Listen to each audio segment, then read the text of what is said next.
Good afternoon. We're going to get the Los Osos Groundwater Basin Management Committee meeting started Wednesday, June 21st, 2023. Laura, do we have the recording started? Okay. Call the Yes, meeting we to do. order. Thank you. We'll call the meeting to order.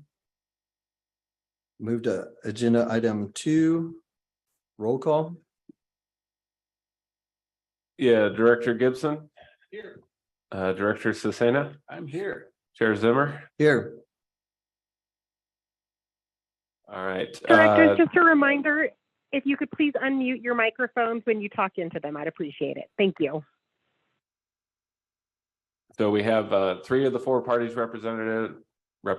We do not have a representative from S&T Mutual. They informed me before the meeting that they were going to be unable to have their director or alternate director attend this meeting.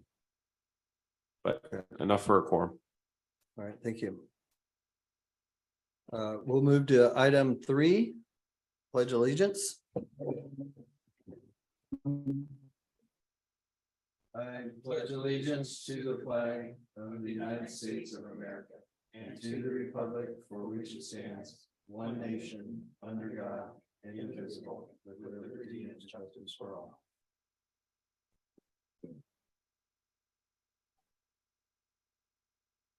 Okay, we'll move to item 4, board member comments. I have nothing. I don't have anything either. And I don't have anything either. Okay, item 5, special presentation. We have none. Moving to item 6, the consent agenda. Consent agenda includes the 2023 budget update and invoice registry. And item B, approval of the minutes from May 17th, 2023 BMC meeting. Do we have any discussion or a motion? Public comment. Oh, yeah, I'm sorry. We'll have to go to public comment, right? Okay, we'll go to public comment on the consent agenda. If you'd like to make a public comment and you are online, please raise your hand. And if you're in the boardroom, please come up to the podium. There's no public comment online. Okay, thank you. I'll move approval of consent. Second. Okay. We have a motion and a second. All in favor? Aye. Motion passes. Thank you. Okay, we'll move to item 7, the comments not appearing on the agenda. If you'd like to make a public comment and you're online, please raise your hand. And if you're in the boardroom, please come up to the podium. All right, Jeff, you just have to unmute yourself. Thank you. Good afternoon. My name is Jeff Edwards. And sometimes we hear comments, typically from the public, that tend to oversimplify the groundwater basin formation. And I'd like to, in a couple minutes, underscore the complexity of our groundwater basin. We know it's not one big bathtub. Most attention is given to the horizontal strata that we refer to as zones A, B, C, D, and E. And what I'd like to do is cover something that's not discussed so often and mention the vertical strata that cut the groundwater basin, in our case, in a north-south direction.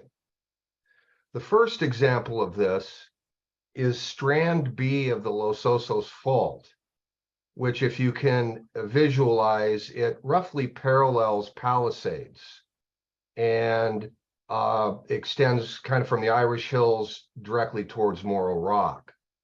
So that's one of the vertical cuts. And then the largest is obviously the Los Osos Creek and the creek compartment. And that's also a north-south cut. So we have both horizontal slices and these vertical cuts in the basin that really make it a complex structure. Clearly not one big bathtub. And so the main point here is that when the basin plan does call for the east side wells, it makes sense because we do have these cutoffs by way of Strand B and Los Osos Creek. So, that I think that's important in looking at the complexity. Thank you. There's no further public comment online. Okay, we do have public comment.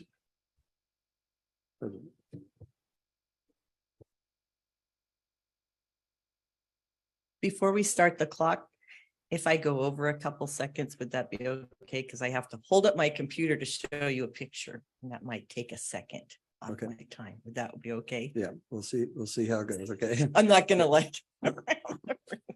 Okay, go ahead and state your name. My name is Becky McFarland. I'm happy to be here and thank you all for serving on this board. You know, Los Osos is a funny town and there's usually something to chuckle about here.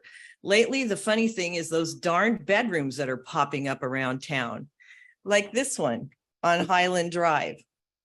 I don't know if, can you see it? That's considered a bedroom by our county.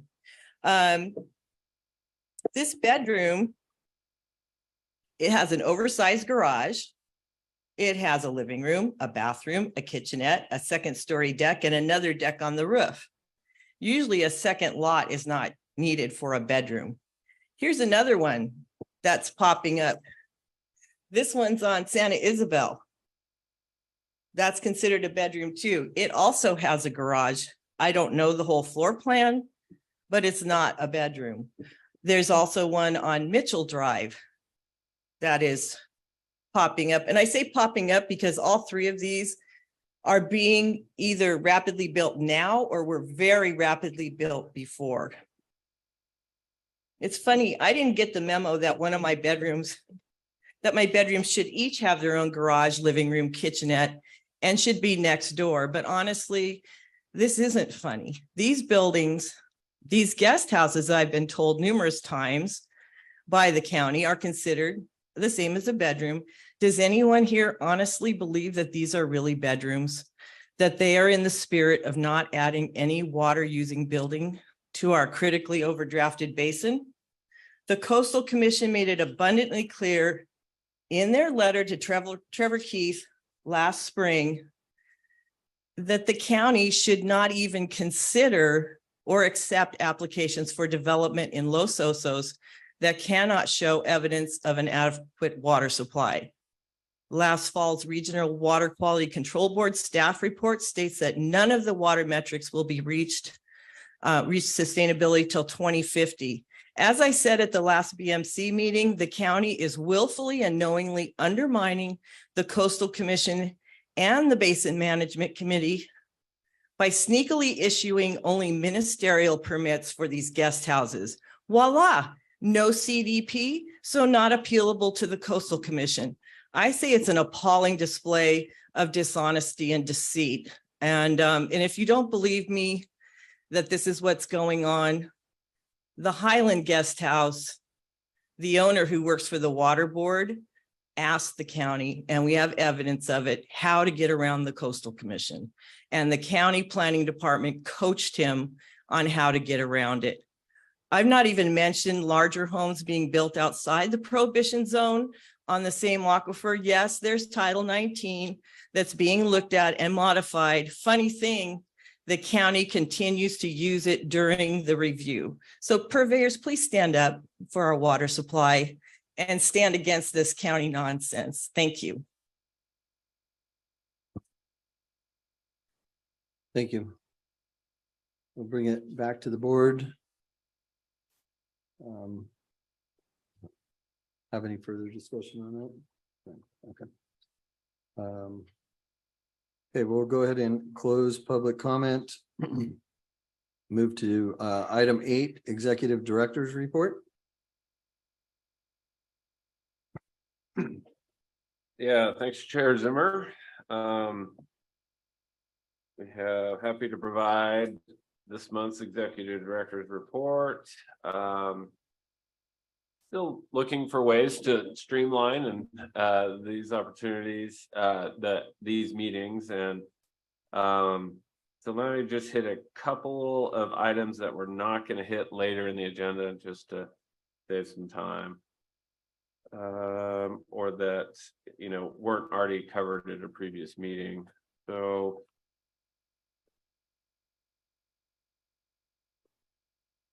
I guess I would say with respect to the lower aquifer nitrate investigation, we're still working with regional board and BMC party staff to define the scope of that investigation and the cost for that, and then bring that back to the BMC to a future meeting. And then really, yeah, I think everything else we are going to cover as an action item on the agenda that was updated within the executive director's report. So I think I'll end it there, but happy to answer any questions that the board or the public may have.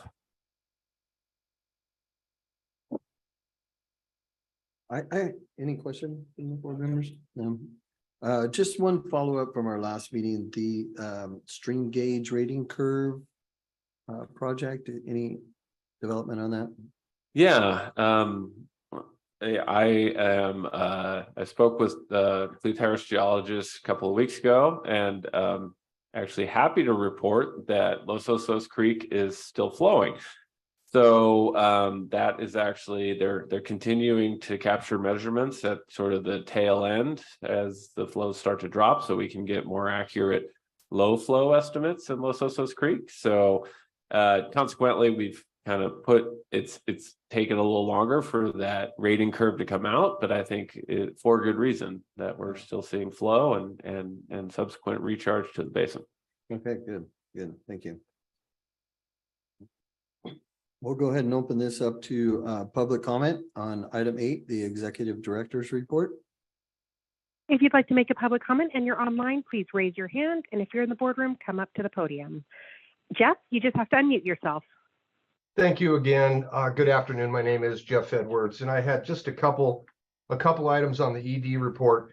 One of them, speaking of Los Osos Creek, I recently sent over a conceptual drawing and a cost estimate for an inflatable dam that theoretically could be installed on the north side of the bridge at Los Osos Creek there at LOVR. And so this was prepared by a firm in the United Kingdom. Dryhoff is their name, and they have international experience with inflatable dams. And again, this is a low tech, low cost, really. I forget exactly what the number is, but it's like, chicken feed in the water world. And so I think I'd ask that the ED put that on the list of items to review and possibly explore further, particularly as it relates to permitting, what that would look like. And again, by way of review, this inflatable dam would be deployed very infrequently at super high flows. I mean, when we have 13 atmospheric rivers, there's a time there to raise the dam and allow water to back up in the creek and enhance the recharge capacity. So it wouldn't be used that often, but when we did get these back-to-back storms and real high flows in the creek, I think there's a real role for that. The water's there, the basin is daylighted there. So I'd like to explore that. Secondly, we had a discussion before about a GIS data base for all the extraction wells in the community. And I understand there are some legal implications or ramifications surrounding personal information. But most of the data that I'm familiar with and have is from the health department for over 300 wells in Los Osos, and that's all public information. So I think we can pursue the completion of this GIS study that Cleve Harris Group started with some provisions in there, remove sensitive information or something, but let's complete that project. We need to know where the straws are, and I think we can do that and still maintain the integrity of personal information. Thank you. There's no further public comment online. Okay, thank you. We do have public comment in the boardroom.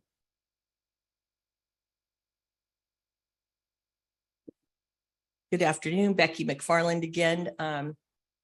I'm hoping that this, did I just turn something off? It just got quieter. Yeah.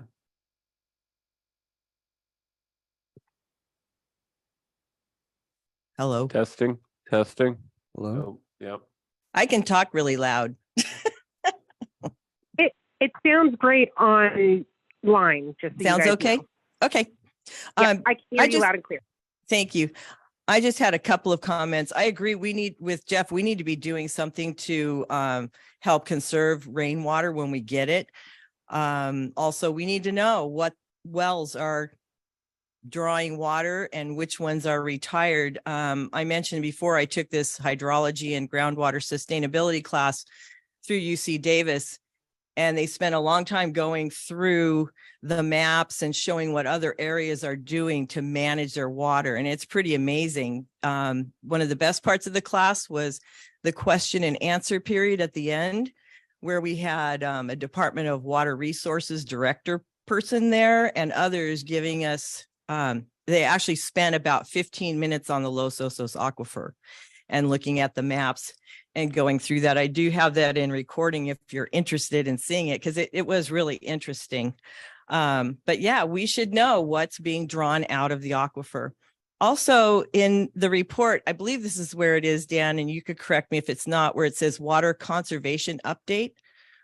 And it has a blue heading, because I just took a screenshot of it. But we've talked about this before, questioned this before, that the estimated use for people is 38 gallons per person per day and remains that number currently. And I know Ron had reported before CSD water use was much more than that. And I don't know what Golden State Water's use is. So I question that number of 38 gallons per person per day. Thank you.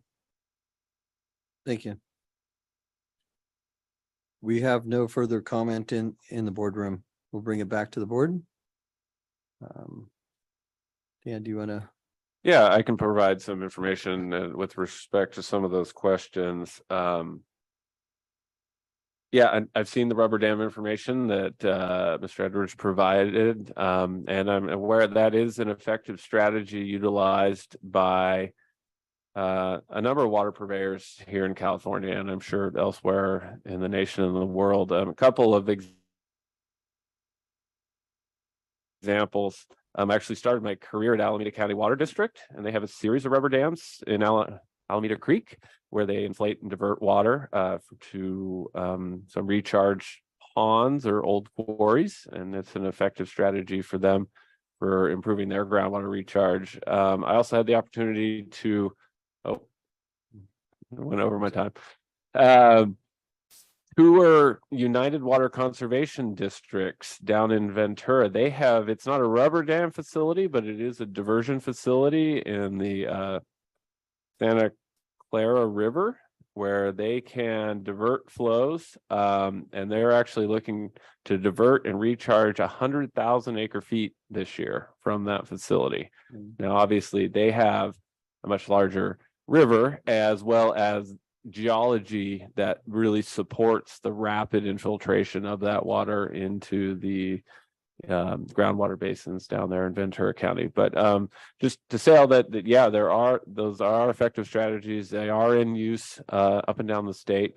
But permitting of those types of projects is very challenging. And I know both of those organizations are dealing with primarily the fish passage requirements associated with those types of facilities. They typically require pretty expensive, extensive facilities, both to allow mature fish to travel upstream, but also to allow juvenile fish to travel downstream during certain periods of the year. I'll just keep going and then answer any additional questions. The GIS well database is being updated to be able to redact that sensitive confidential information. And so that once we've completed that, that will greatly increase the flexibility to make that data available to the BMC parties and or the public to be determined. And the other question was around, well, I'd be very interested to see the DWR discussion on the Los Osos Basin. But the estimated water use, I think the difference might be that the estimated water use in the executive director's report is indoor water only. And it's basically an estimate of how much sewer water or wastewater the community produces measured at the Los Osos water recycling facility divided by the population of the sewer collection system or the sewered area of the community. And I think probably the other estimates that are being referenced are likely total water use or total per capita per demand water usage, which would include indoor and outdoor by purveyor customers. I have a couple comments. I think it might be worth looking at the 38 against this year's water use from the purveyors. January, December, those seem like they might be as close as we're ever going to get to estimates for true indoor only water use. Because I don't know how you do it without a meter heading for the treatment plant, but yeah, let's just see where that goes. And I'm glad that database is going to be finished up. That's a good thing. Could I speak to that, Mr. Sesania? So you call the methodology for assessing the sewer charges is measuring water use at the meter during wet months. And I can't remember, I think it's 2, it might be January, February, or maybe January, December through, I think it's just a couple of months. Right. And it's assumed that all outdoor irrigation is stopped. So that's where the calculation of indoor water use comes from. I just think that this year, we're pretty certain that outdoor irrigation stopped. Whereas a lot of years, You certainly hope so. don't you? January You and know? February can be pretty Or dry. They could be added. And to you the can be problem. using Yeah. water then. Yeah. I just think that since we had such a wet year, if we're gonna use that methodology, this year is the year. Yeah. So we use it every year. Okay, so and it changes every year. I that haven't estimate? looked at a history of it, but we just acted on the sewer charges. We set hearing for the sewer charges, or did we act on it yesterday? So we Okay. can find out. Okay. So, yeah, I know just from Golden State's reporting that we turn in the numbers every year. I don't know, and I would think that the charges would have to be accurately Mhm. reflected. So, Mhm. but to your point, I I- think I- I think that's a good point that, this year we're, There's any year. yeah, if Yes, there's any year, yes. this is the year to really look at that. And then if we don't look at it by the next report, Dan, maybe you could just add the indoor clarification on that comment. And I think it does say indoor. Oh, so. does it say indoor? Okay. All right, thank you. Okay, we're gonna close item 8, the executive director's report, move into item 9, our action items. We have about 5 of them on the list. We'll start with action item 9A. Presentation of the final draft of the annual monitoring report. Yeah, so thank you, Chair Zimmer. Yeah, pleased to present the final draft 2022 annual monitoring report. Presents probably a strong term. I think we had a very lengthy presentation on the components of the annual monitoring report at our last meeting. So really just here to answer questions. I want to highlight, one change that was made in the annual report based on a review. And then there were a couple of comments submitted by S&T Mutual Water Company that we've included at the back end of the report or in the agenda packet that I think were good comments, and based on discussions with BMC party staff will be something that we'll look to try to incorporate into the next year's annual monitoring report. Didn't really have the time to do, some of those more significant changes this year, given that there's a court deadline to submit the report by the end of this month, but they were good comments and we'll look to incorporate them. in next year's annual report.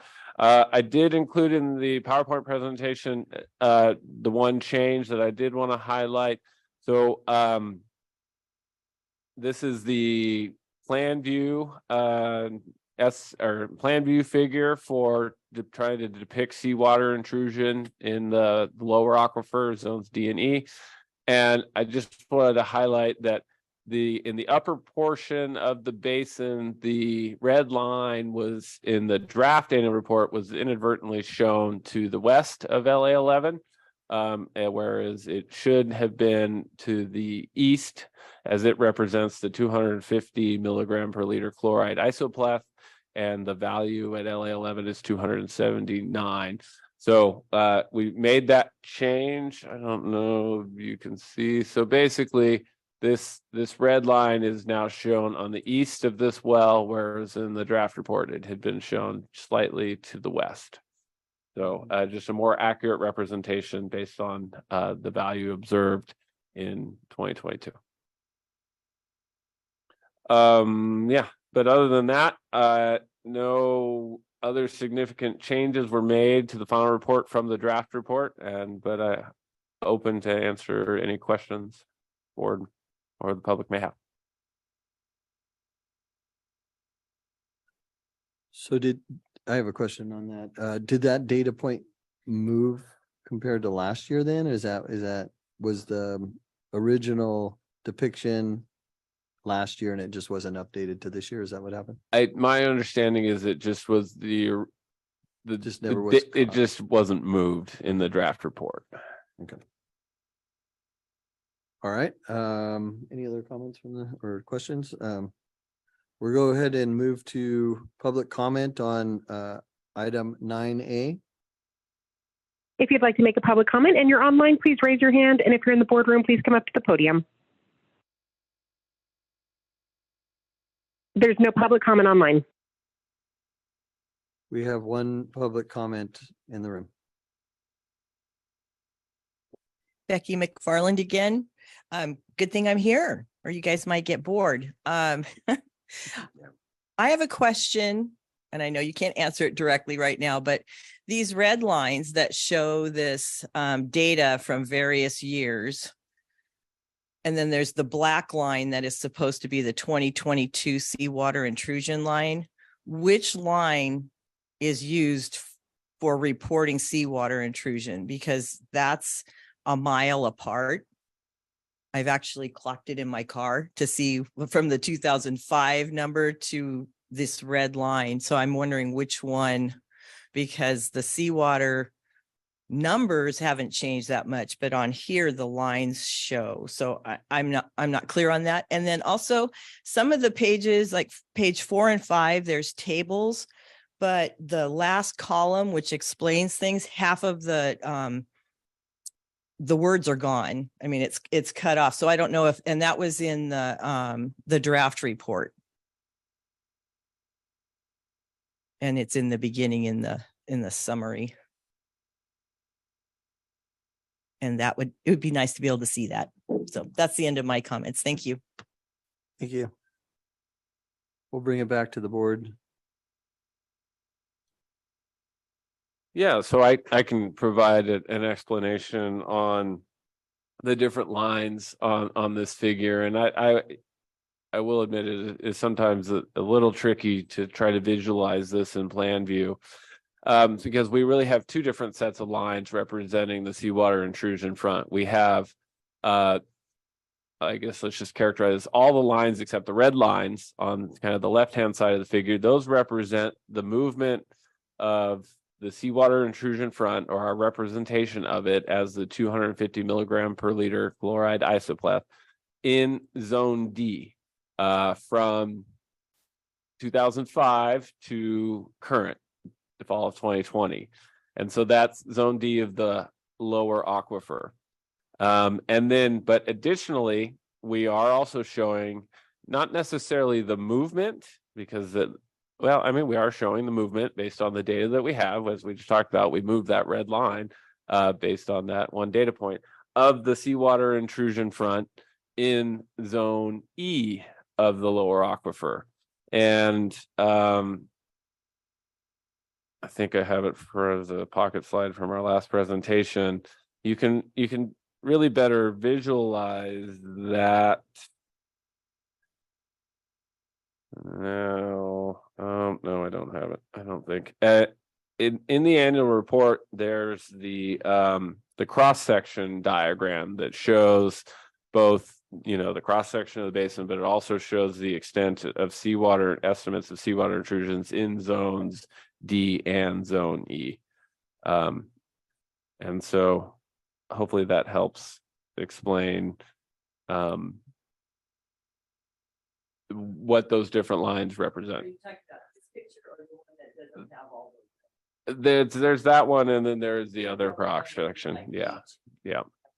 And then, so these are both visualizations. But then we also have, the chloride metric, where we take data from specific wells, and so that's, it's a sort of a combination of all of these things for how we try to track and display our understanding of the extent of seawater intrusion in the Los Osos Basin.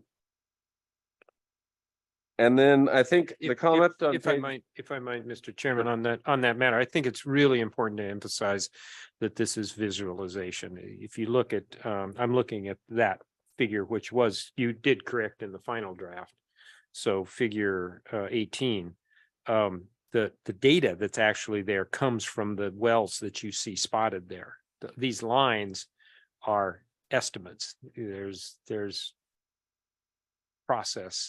mathematical process to interpolate what the value is. I think the other thing to understand is that these lines give a sense that there's seawater here and freshwater here. They tend to look like there's a particular front.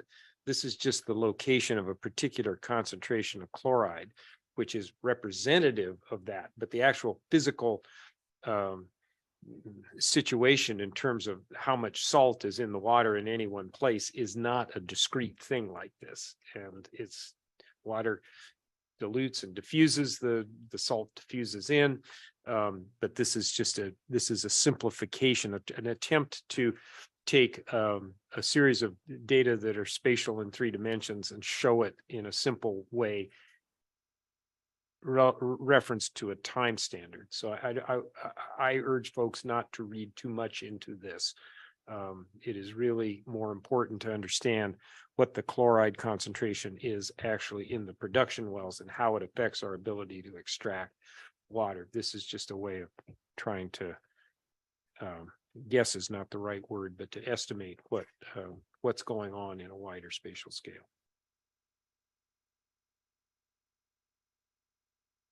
Yeah, and we'll talk a little bit more about that sort of a term I use, preferential pathways for seawater intrusion, in a future agenda item here. Oh, and then yeah, I suspect potentially the issues with page 4 and 5, they're landscape orientation pages, and so in the PDF they show up as all being there. I don't know, was this in a printed version? It's just you go to the county website and click on it. Hmm. And it cuts them off. Yeah, I think maybe if you download a copy of it, that should hopefully address the issue. At least in the version I have here, it has the full.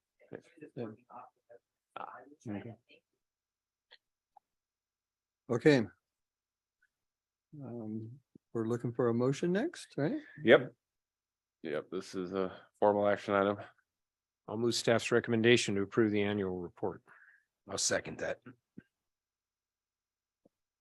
Okay, let's do a roll call for this one. Director Gibson, Yes. Director Cesena, Yes. Chair Zimmer. Yes. Okay, motion passes 3-0. Okay, thank you. Okay, we'll move to action item 9B, draft 2023 spring lower aquifer groundwater basin monitoring results. Yeah, so it's a little odd, but it just seems to be how the timing works out every year as we present and adopt the annual report for the previous year, and then subsequently either at the same meeting or shortly thereafter have results from the current year. So what we have today available for the BMC is the draft. We'll characterize them as draft because nothing gets final till it gets in the annual report, but results from the spring 2023 groundwater monitoring program and updates to the chloride and water level metrics from that data. So we're showing this graph here that most of you, if you've been following the BMC for any amount of time, should be very familiar with. We have the chloride metric visualized in the red lines. The solid line represents observed data values. The dashed lines represent predicted values as of the time of the development of the basin plan. And then in blue, we show the water level metric. Both, just as a reminder, the water level and the chloride metrics are an aggregation of water level and or chloride data from select wells in the basin that are combined together to give us kind of an assessment of basin conditions in one value. And that there's advantages to that, and that we can look at it and kind of easily depict trends in those metrics, but disadvantages in that it doesn't necessarily represent the specific trends that are occurring within each individual well within the basin. But all that being said, some very good news to show here for 2023. We saw an increase in the water level metric of 1.8 feet from 2.5 feet to 4.3 feet. That's the single largest increase in the water level metric that we've observed over the period of record. And, one of the other things that, Spencer Harris pointed out to me is that if you look at the water level metric that we observed in 2023, it is actually higher, or at least equivalent to the water level metric that, data we have from the mid 1970s. So that's, in a sense, it's an amazing story of recovery to be able to come from -4 feet below sea level in the early 90s to recover back to levels seen in the mid 70s. There's still work to do. Our target is 8 feet because even back in the mid 70s, the basin had been impacted by pumping and levels had dropped from, even periods of time before that. But I think at the same time, still a very, very exciting news. I think we can attribute that to the rainfall, the reduced pumping, as we talked about earlier, due to the lack of need to irrigate with all the atmospheric rivers and other rainfall that we received, the increased recharge from Los Osos Creek, as well as the increased recharge just throughout the community as that rainwater percolates down into the groundwater basin. So good news on the water level metric. On the chloride metric, unfortunately, we did see a slight increase in the chloride metric values. That increase is primarily associated with the chloride values in LA11, or the monitoring well up on the Pasadena Avenue, that same actual well that we were looking at in the previous figure. We saw an increase in chloride concentrations in that well. Interestingly enough, though, we also saw an increase in the water level at that well. So the water level's coming up, the chlorides are still coming up. Harris geologists, their theories that, we may see both of those continue to come up for a period of time until we reach some threshold with the water levels, that then we'll start to see that stabilize and or start to retreat once sufficient hydrostatic pressures are achieved. That just to kind of help people understand how that is all occurring with the chloride metric.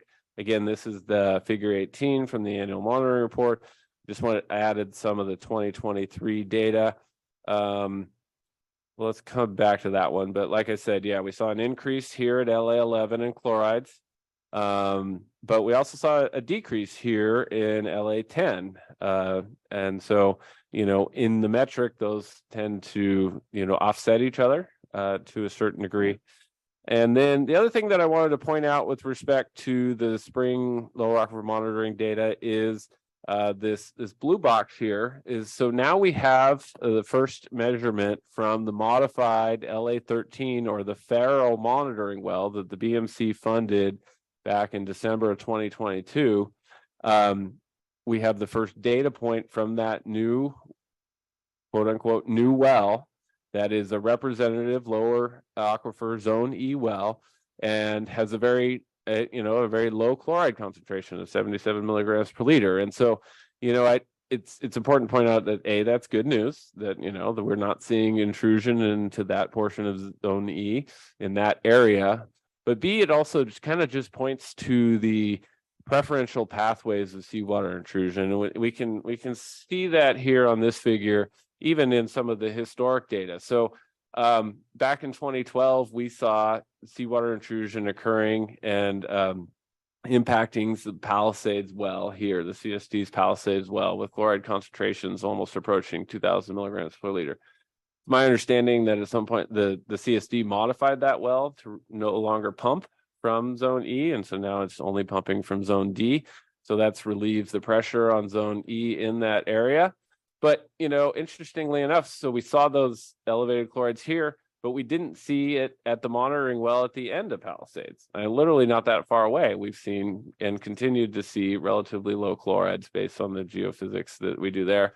We also didn't see chlorides reaching LA18, and can't really, but you can see that at the right-hand side of the map with chloride values of 33 milligrams per liter. And then now with our new Farrell well, just slightly to the north, we're seeing low chloride levels in zone E also. So highlighting that you can see some of these preferential pathways that are impacting a well, likely induced by the pumping that was occurring in that well in zone E. But, I think to the other point, it's not a continuous front as we don't see it in other areas. And so that's good. We'll continue to monitor those other wells and hope to never see that increasing chloride in those locations. So that's just update on the spring monitoring data and interpretations. I think a good point there is that we've already got that Farrell well data available. And so every little data point that we have that comes on helps us understand what's going on. And that's a critical piece right there. Mm-hmm.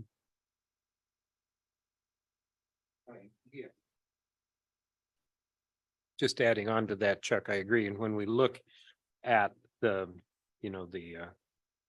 usual graphic of chloride metric and water level metric, it is the trend that makes a difference relative to the projections. And so I guess it's striking to have been at this long enough to have seen the trend develop. It's happening. Mm-hmm.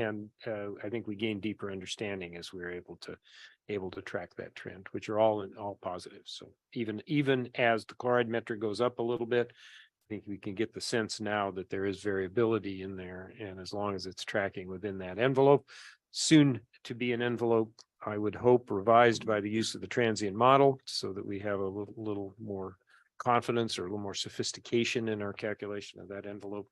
This is all good stuff. It is. And we need to remember not to give up the gains, right? Not to get lazy about our conservation and assume that this trend will continue. Yeah. Right. Yeah. And I think it just, reiterates that what we're doing is working. It's not happening as fast as we would, it's not these big, huge steps like we want to see, but, just that confirmation that this effort is well worth it. And we got to stay on track, like you mentioned. Yep. Okay. And I would add, I think, I think last year our last meeting we talked about whack-a-mole, but we're implementing strategies to mitigate against the seawater intrusion and these changes that we're seeing. So I think we've seen really good success. We're the modifications to the Palisades well, the ability to lower the chloride concentrations in the sort of central portion of the basin, the syncline area, as Spencer likes to call it. And I'm sure that's the appropriate technical term for it. and then, but now we're seeing potentially increasing concentration in other portions of the basin, but there's strategies being implemented there as well. The CSD recently completed its upper 8th Street aquifer well that allow us to shift pumping from lower to upper, the lower aquifer to the upper aquifer in that portion of the basin. The CSD is continuing to pursue its second program C well, and that'll provide additional flexibility to shift pumping within the basin. So it's those types of strategies. It's letting the Broderson Mound continue to build, continued water conservation, all that are going to hopefully allow us to be successful. And if I could, Mr. Chair, I think as we see in the technical world, we might call them outlying data points, specific areas where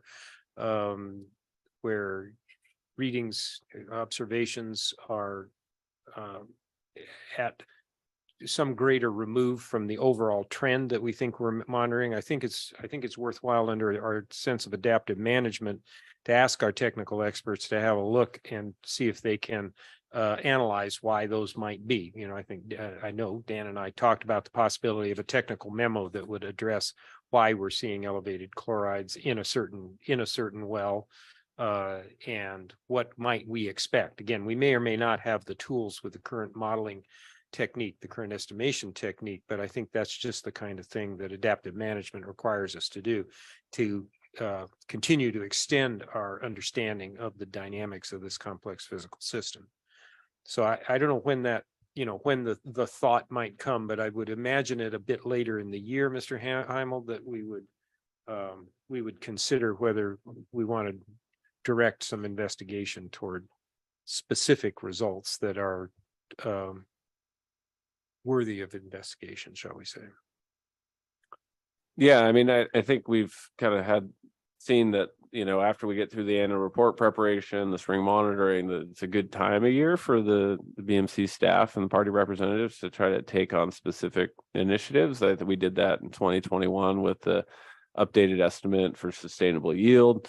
We're doing that in other areas as well. So yeah, I think if there's interest in a deeper dive on LA11 and the seawater that we're seeing and other potential mitigating strategies, that would be a good thing to try to do the second half of this year. We're going to move to public comment on action item B. If you'd like to make a Laura. public comment and you're online, please raise your hand. And if you're in the boardroom, please come up to the podium. All right, Lynette, you just have to unmute yourself. Hi, Lynette Tornotsky. I was just wondering if you could clarify for lay people like myself, what does spring mean? Because spring actually ended yesterday. Thank you. There's no further online public comment. Okay. Bring it back to the board. In-house. Or, I'm sorry, yeah. In-house. Just a couple of comments. It's exciting to see the water level now only at 4 feet away from minimum sustainability for our existing population. It should be pointed out that the aquifer was deemed to be an overdraft in the 1970s. So we are back at those levels, but it was in overdraft at that time. I also like to know, when will we stop using production wells for monitoring and only have monitoring wells, because they really, from what I've learned, you're not supposed to do that, and double weighting the data from one of them. Back to the class I took, it was so impressive to see what Santa Clara Valley Water has done. I mean, it's been a long time that they've been working on this, and ag really pushed for it because they were having seawater intrusion and subsidence, and what they've done is amazing. And I would love to see some kind of plans, or, I mean, we've talked about rubber dams or things like that, or basins or something. It seems like there could be some things that we could do here, whether it's as small as capturing rainwater off of roofs, but a lot of water comes down the hill, especially at my house and down the street. So I would love to see more of that type of conservation effort be made in this town. And I think we could do it. I think we get a lot of people that would like to help. Thank you. Thank you. Okay, now we'll bring it back to the board.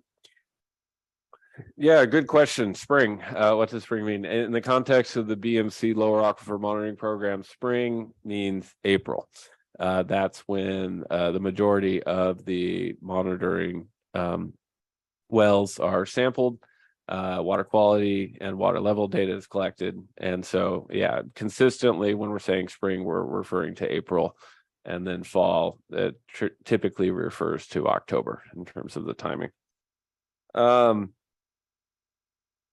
Yeah, I mean, I think that the comment about aquifer and overdraft in the 70s is an important one. Yeah, that I think that I don't know the exact timing of those definitions, but it's a little bit about the level, but it's a lot about the trend. You know, is our water levels declining or are water levels increasing? I mean, I think you could say that water levels were roughly equivalent based on the metric, but the trends are completely different. So important to take that into account. Stop using production wells for monitoring wells. Excellent point. Yes, we want to do that. We're working actively to do that.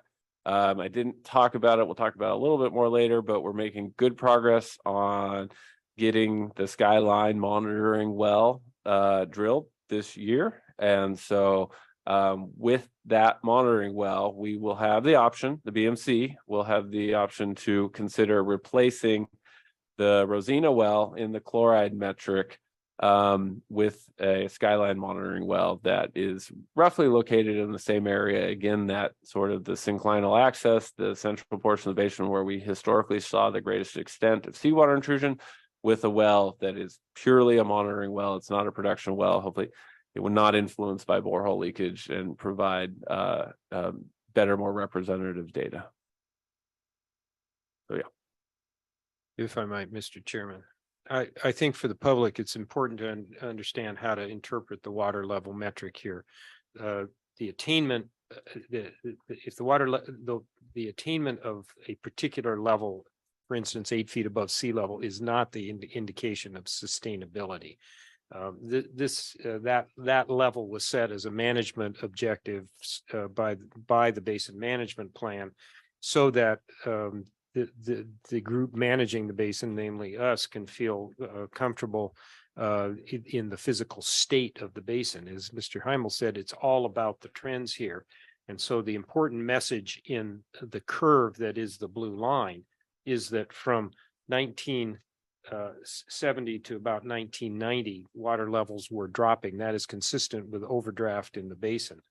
From about 2010 or 15 or 17, when conservation efforts really took force, we see the trend increasing, which is consistent with the fact that production from this basin is less than the sustainable yield of this basin. And so I think that we really need to, again, emphasize when we talk about these things, what are the appropriate conclusions to draw from this. So this trend, this additional trend, which is wonderful in a particularly wet year to see it go up as rapidly as it has anywhere along this curve, is confirmation that our estimates and calculations of production and safe yield are consistent with managing this basin at less than its sustainable yield. So I think we'll just keep working on that. Keep working on that message.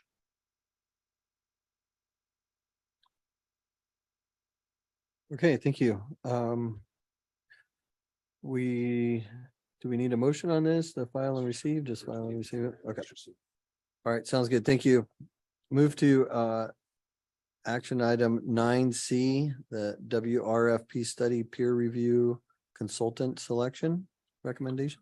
Yeah, thank you, Chair Zimmer. So a couple of items here related to consultant election recommendations. First one here is a recommendation from the BMC Consultant Selection Committee to select GSI Water Solutions to provide peer review consulting services for the water recycling funding program study. As you'll recall, at our last meeting, we approved Cleeth Harris geologists to complete that study. But as has been envisioned all along, was that the BMC would additionally hire a third party hydrogeologist, specialty firm to participate and provide to participate in the technical advisory committee that will participate in the overall development of the wharf study and the development of the transient model. And then also to provide peer review of all the major deliverables. And so the BMC staff and BMC party representatives solicited proposals, received 4 proposals, reviewed those proposals, and is recommending the selection of GSI Water Solutions based on their proposed approach and their knowledge of groundwater modeling. And so we've got a copy of their proposal included in the agenda packet, and we also included budget in this year and then vision including budget in next year's BMC budget to fund their services.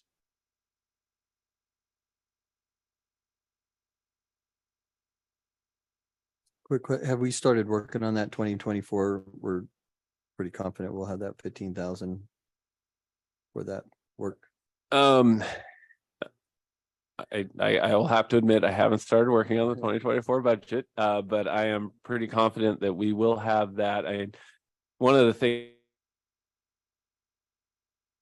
things that's made our budget tighter this year has been, the 85,000 that we included for construction of a new monitoring well. And so, unless we have a similar initiative next year, I think we should have plenty of budget available within the historical budgets that we've had for the BMC for the 15,000.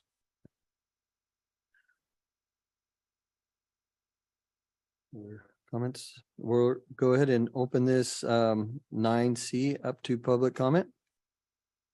If you'd like to make a public comment and you're online, please raise your hand. And if you're in the boardroom, please come up to the podium. There's no public comment online. Okay, we'll bring it back to the boardroom. No public comment in the boardroom.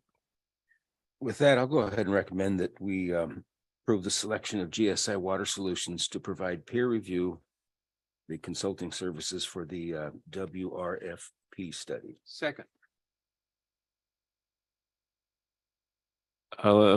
Let's just do not a roll call vote. All in favor? Aye. Yep. Motion passes 3-0. Okay. We'll move to action item 9D, the Skyline Monitoring Well Design and Construction Management Consultant Recommendations. Yeah, so similar to the last item, again, this is a consultant recommendation. We needed the services of hydrogeologists to help us prepare the design and oversee the construction of the Skyline monitoring well that we referenced earlier. We solicited proposals, received 4 proposals. Representative from each of the BMC parties reviewed those proposals and is providing a recommendation that Cleeth Harris geologists be selected to provide those services for the Skyline monitoring well. Included is their proposal to do that work with an estimated cost of approximately 30,000, and the BMC currently has a budget of 155,000 total for the Skyline monitoring well project.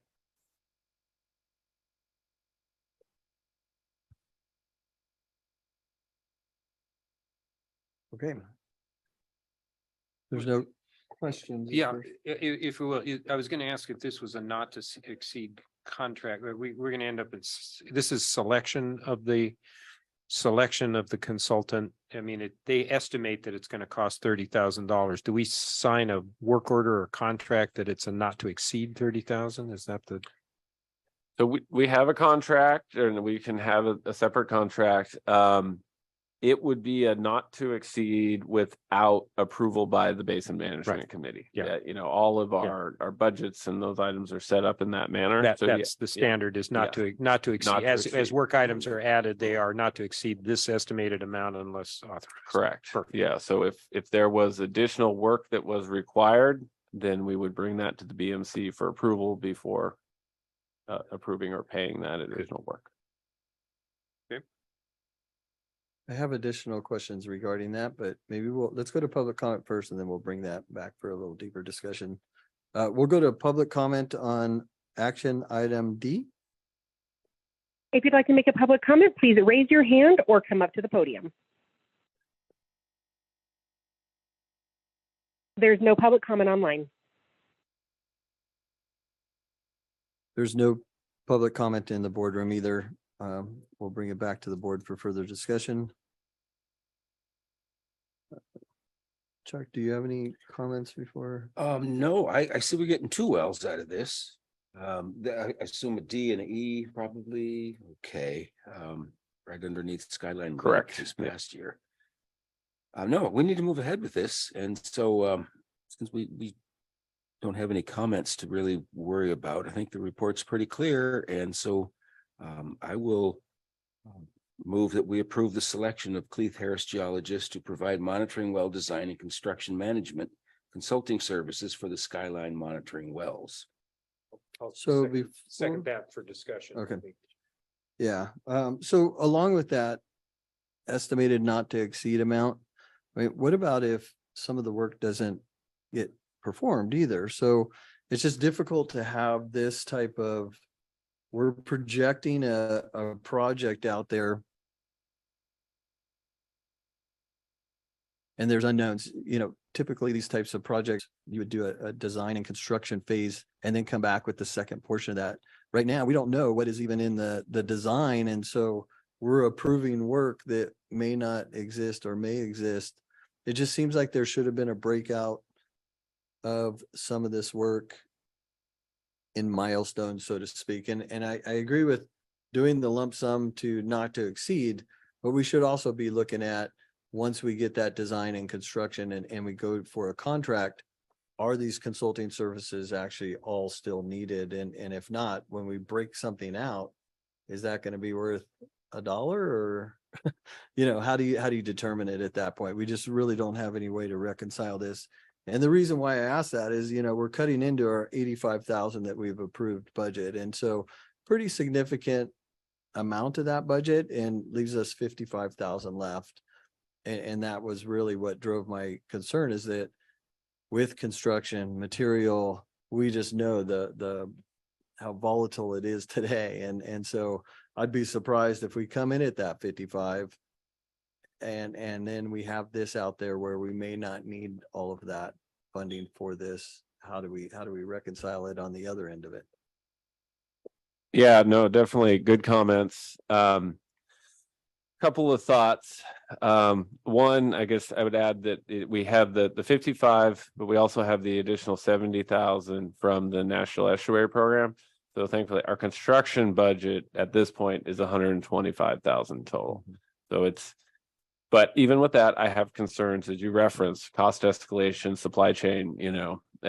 We have seen significant increase in construction project costs over the last couple of years. So a couple of strategies to deal with that. One of the things I have been looking at the fiscal year 23 budget and seeing if there aren't other areas where, if we need additional funding to fund construction, that we may be able to find that within our current approved budget. And there are a couple of potentially anticipated to be unspent items. We have 20,000 budgeted for legal counsel support this year that thankfully we haven't had to use any of that funding this year.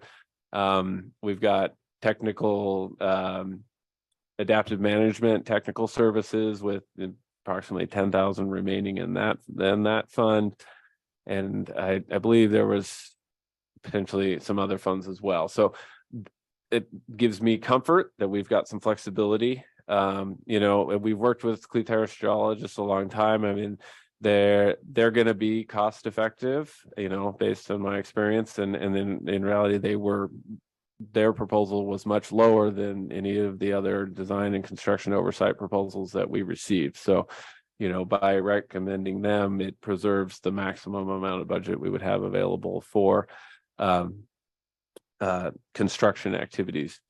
And then the tricky thing is, and I agree with you, typically, unless your intention is to do a kind of design build approach, you would fund the design, then you'd have your estimate of construction, and then you would go out to bid, and then you would, separately procure your construction oversight, potentially, you could separate it. One of the challenging things with wells is the design and the construction are really, and a lot of times, kind of one and the same. So they'll put together an initial design based on their best estimates of the geology that they're going to see based on, the Rosina well and other nearby lithological logs that we have.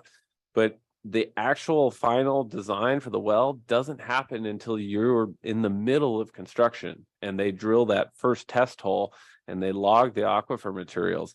That's when, and they get those results back from the lab. That's when the geologist really does that final design, which ultimately impacts the ultimate construction, or determines the ultimate construction cost, is how much and where to screen the monitoring well to really capture the portion of the aquifer that we're targeting. And so just from that perspective, it does make it a little bit challenging with this specific type of project, or any real well project, to kind of separate those.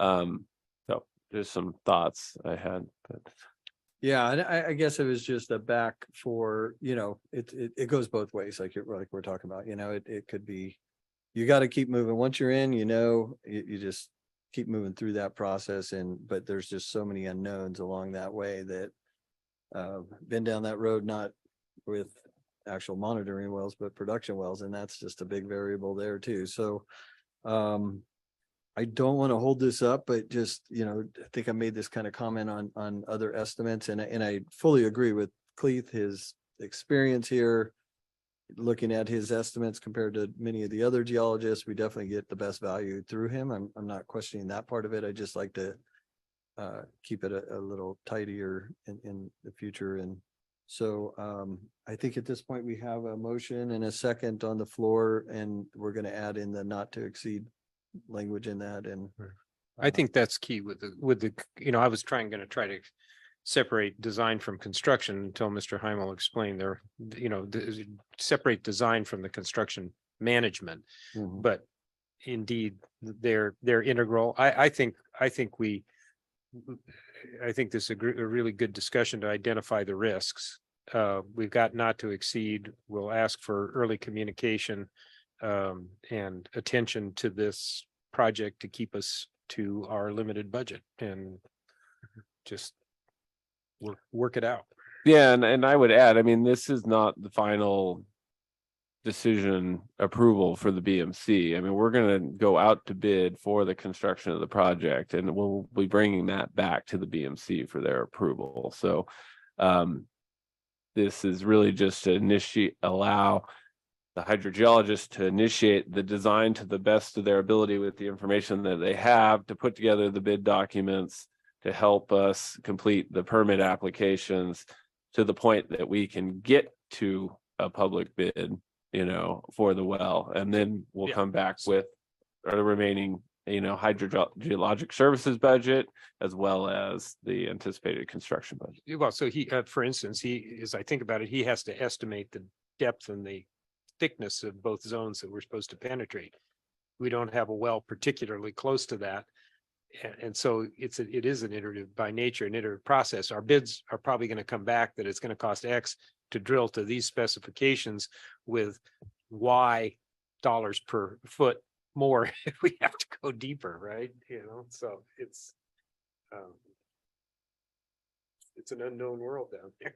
I guess that's the story that I take from. But, I would be interested in, are there ways that we can, better find, I guess, differentiate or delineate these aspects of work, just to help address these concerns in the future. And so I can definitely work with staff to find, if there's other ways we can structure some of these solicitations and or the kind of the fee estimates that we're requesting. yeah. Okay, so do we need a roll call or just a unanimous vote on that? Yeah, sorry, did we get a motion in a second? Sure. Okay. And yes, and then let's just do a vote. All in favor? Aye. Aye. Okay, motion passes 3-0. Okay. Moving down, action item 9E, Program C, Adaptive Management Modifications and re-inclusion of the third well. Yeah, thank you, Chair Zimmer. So our last action item for the day is 9E. If the board will recall, and I'm blanking on the specific date, I want to say February or March, we presented a technical memorandum from Cleeth Harris Geologist that, and it's actually that TM is included in the agenda packet for reference, that looked at updating the estimates of the increase in sustainable yield that the Program C wells will provide based on the new methodology for calculating the sustainable yield of the basin.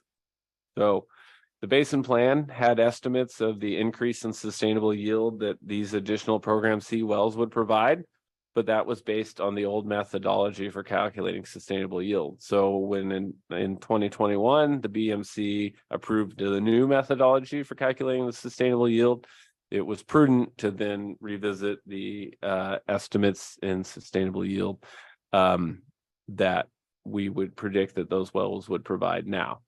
And also potentially prudent to revisit the historical decision in 2018 to defer the third well from Program C.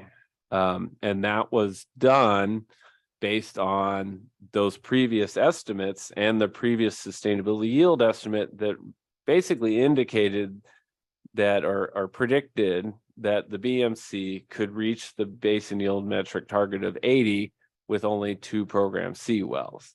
And so now we have a new methodology for calculating sustainable yield. We have new estimates for how much additional sustainable yield the Program C wells would provide.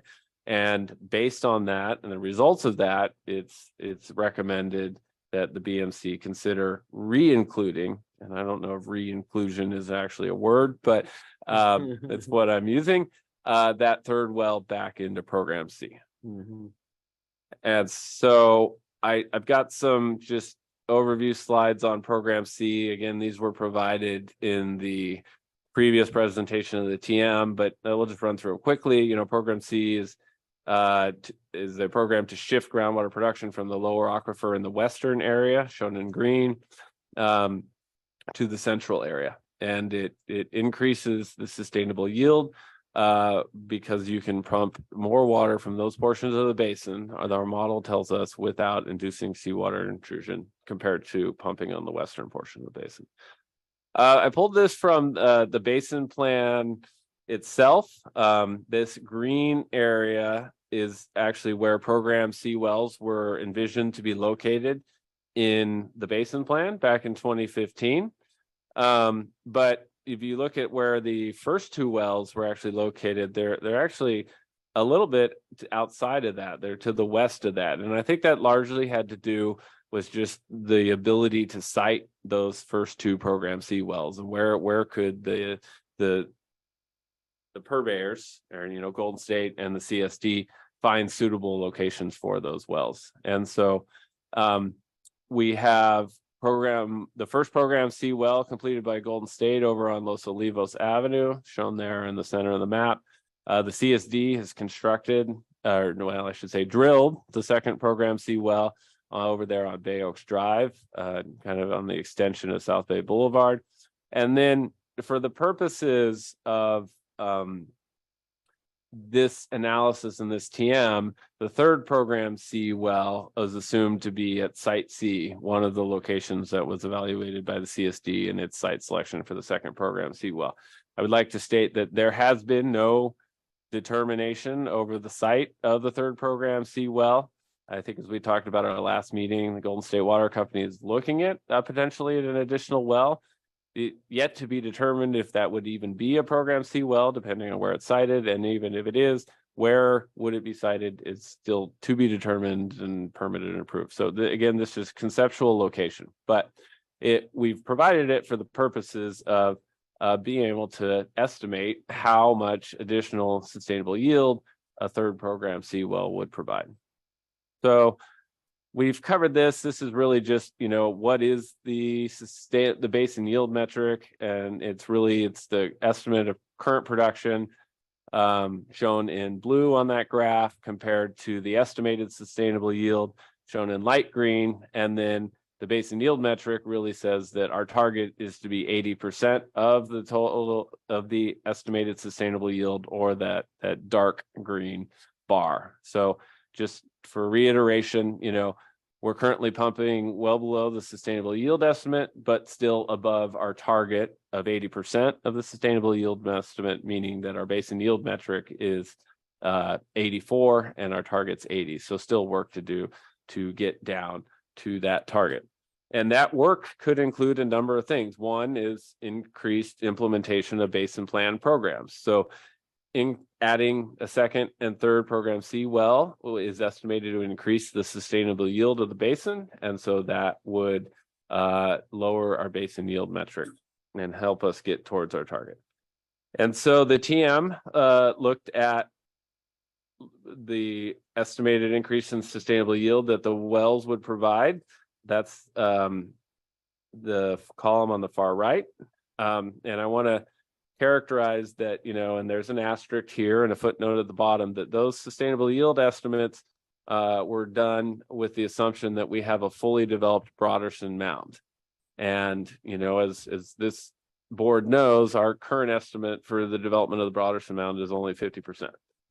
And so, but as you can see, well one is estimated with a fully developed Broderson mound to increase the sustainable yield of the basin to 2,510. So our current sustainable yield estimate is 2,380. And so if you do the math there, really the difference that the Broderson mound provides is approximately 130 acre feet per year of sustainable yield. 2,510 minus 2,380. So just important number, I think, for everybody to have. Broderson, increasing the Broderson mound is a key part of the strategy for mitigating against seawater intrusion in the Los Osos Basin, and going from 50% to 100% is anticipated to increase the sustainable yield of the basin by 130 acre feet. Well, well one is online. Right? Well one is online currently. And so the delta to get to 2510 is full development of the Broderson mound. Yep. Yes. And the 130 acre feet per year. Well 2, once constructed, is anticipated to increase the sustainable yield an additional 30 acre feet per year. And then well 3, if constructed at the site C location, is anticipated to increase the sustainable yield estimate an additional 70 acre feet per year. Yes, so I'm just checking my math. Beyond that. And these are the updated estimates based on the new sustainable yield estimate methodology. And so I've tried to take all of that information and show it a different way here with these graphs, but it's similar to the figure on the previous slide. The light green line represents the sustainable yield estimate for the basin under these various scenarios. The dark green line represents the target production of 80% of the sustainable yield estimate, or what production would be at if we were at a basin yield metric of 80. And then the blue columns represent roughly our current estimate of production in the basin, which is roughly it was 2,000 acre feet or 2,000 acre feet in 2021, 2,010 acre feet in 2022, but roughly 2,000 acre feet per year is our production. So if we look at the first column, you can see, right now we only have well 1 online, and Broderson's only at 50% development. and, our production is over our target. And that's why our basin yield metric is 84. Now, if we shift to the next one, now we're assuming Broderson's at 100%. And so basically this is saying that, with Broderson at 100% and one program C well, we'd be right at the basin yield metric you can target of 80 but it's right there. With another well, we start to get a little breathing room. You can see the little bit of space between the target of the dark green line and the blue column. And then with the third well, now we actually get some real breathing room in which, we're pumping, somewhat significantly below the target of which at that point would be 2,088 acre feet per year. And would correspond to a basin yield metric of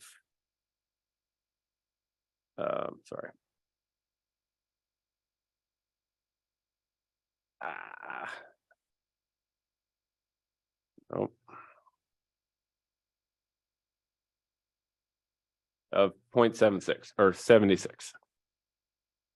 So showing all this to say that it's recommended that the BMC consider re-adding that third program C well back into program C to help the BMC reach its basin yield metric target of 80.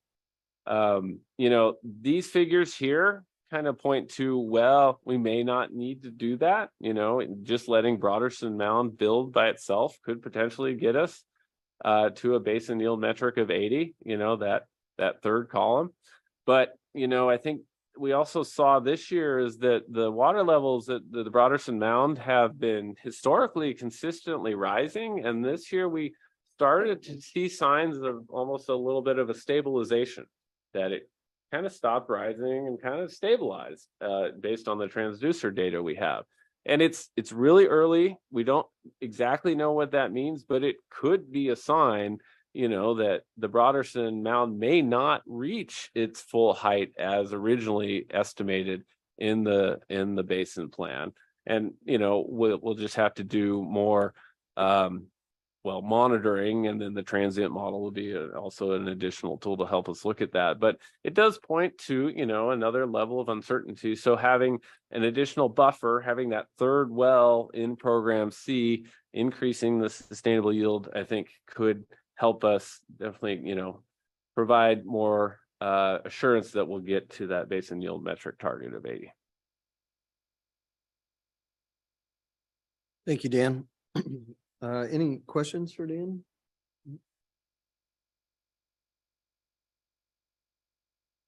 I'll go ahead and open it up to public comment on item 9D. Was this E, one I'm 9D sorry. or 9? Sorry, my bad. Item 9E.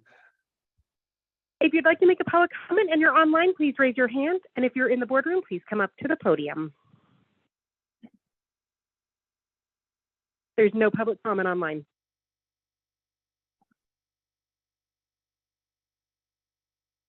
Becky McFarland. The Broderson Mound is near and dear to my heart because it's right behind my house. And it's an interesting thing. It is disappointing that it may be stalled and it may end up staying there, although with the information that it might be pushing nitrates over into S&T water, maybe that's a good thing. But as Dan was saying, it adds another level of uncertainty to the basin, and that's why I bring up building in Los Osos and how it pertains to our basin and what the county is doing. I mean, we saw in a newspaper article a few years ago that with, the two documents approved by the Coastal Commission, we should be able to start building in a year and a half. So people have expectations that they're going to be able to build. But I think it's very important that they know, yes, things are improving, and yes, that's wonderful. And I'm really happy about that because I'm paying for the sewer and I want it to work. I conserve and I want to see that working. It is, But this whole thing started with sustainability for the existing population. I know both Ron and Chuck have mentioned this too. We're talking about existing populations. So there is great concern among some citizens at the push by the county to add more housing when things are uncertain. I'm not against more housing. My parents were able to build their dream house here. People have been waiting decades, and yet other things are being built before they're getting a chance. And I don't think we should take a chance with our sole source of water until we've figured it out. And again, I appreciate what you guys do here. It is very complicated. And to back to the maps of seawater intrusion, our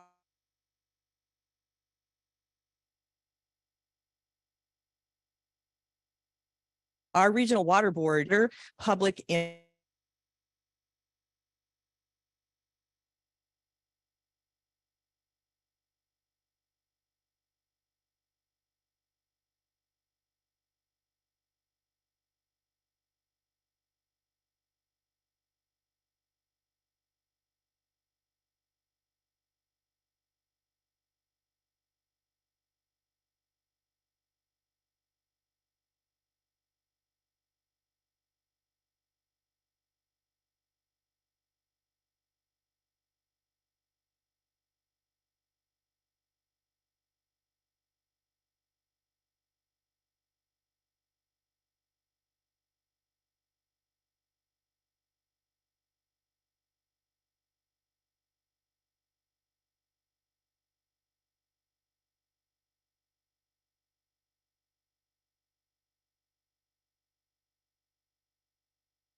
Just want to apologize for the technical difficulties. We are working on getting it fixed.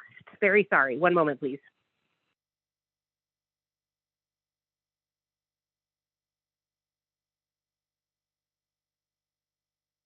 Ron, if you are able to hear me, the main computer that has the camera has turned off or disconnected and it needs to be reconnected.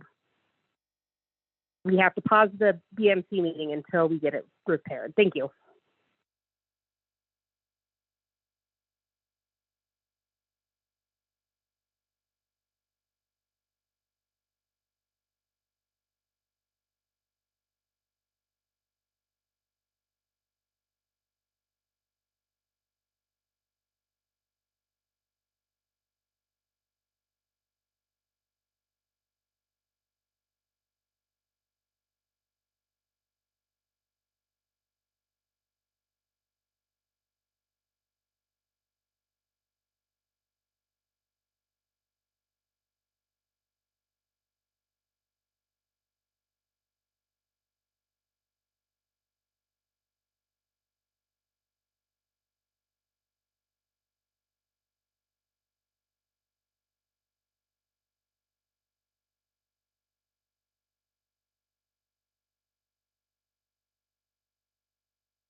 For those online, I apologize. We are in the process of getting the meeting back up and running. Thank you.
Want to apologize again for the delay. We are working on it, and I will keep you posted.